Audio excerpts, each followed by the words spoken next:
A special thank you to each of our subscribers who make this channel possible. Here's today's story. In a remarkable display of political strength, hundreds of thousands of supporters of Bangladesh's largest Islamist party, Jamaat-e-Islami, gathered in the capital, Dhaka, on Saturday. This rally comes as the nation stands at a crucial juncture following the removal of former Prime Minister Sheikh Hasina, who fled to India amid student-led protests last year.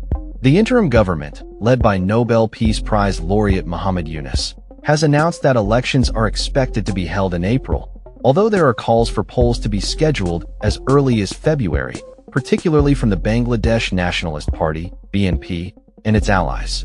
Jamaat-e-Islami, which had previously aligned with Pakistan during the 1971 War of Independence, had set an ambitious goal of mobilizing 1 million people for this rally. The atmosphere was charged with enthusiasm as supporters camped overnight at Dhaka University before marching to Shurur-e-Udyan, a historic site where the Pakistani military surrendered in 1971. This marked the first time Jamaat-e-Islami was permitted to hold a rally at this significant location in over 5 decades. The rally was not just a show of force, but also a platform for Jamaat-e-Islami to present a 7-point demand to the Yunus-led government.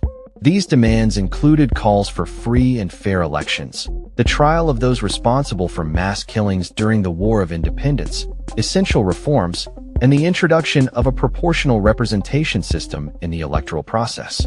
Supporters expressed their commitment to a new Bangladesh guided by Islamic principles, emphasizing a vision of governance free from corruption and discrimination. Young attendees voiced their aspirations for a united front among Islamist parties, hoping to emerge as a significant political force in the upcoming elections. The party aims to contest 300 parliamentary seats and is actively seeking alliances with other Islamist groups to strengthen its position against the BNP and Hasina's Awami League party. The political landscape in Bangladesh has become increasingly fragmented, with the Yunus administration taking a stance that appears to favor Islamist factions. This shift has raised concerns among liberal forces in the country. The tensions between political parties have escalated, especially following violent confrontations between protesters and law enforcement, resulting in casualties and allegations of misconduct during the investigations. Jamaat-e-Islami's resurgence is accompanied by a growing alliance with the newly formed National Citizen Party, which emerged from the student protests against Hasina's regime.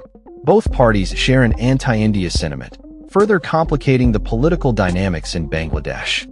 The Yunus-led government continues to face challenges in establishing order and legitimacy, particularly as it has banned the Awami League and faces scrutiny over its handling of protests. The situation remains fluid as the country prepares for a potentially transformative election season, with the specter of past violence and political strife looming over the horizon. That's all for this story. We upload videos every day covering many different subjects, so hit that subscribe button to stay informed. Thanks for watching.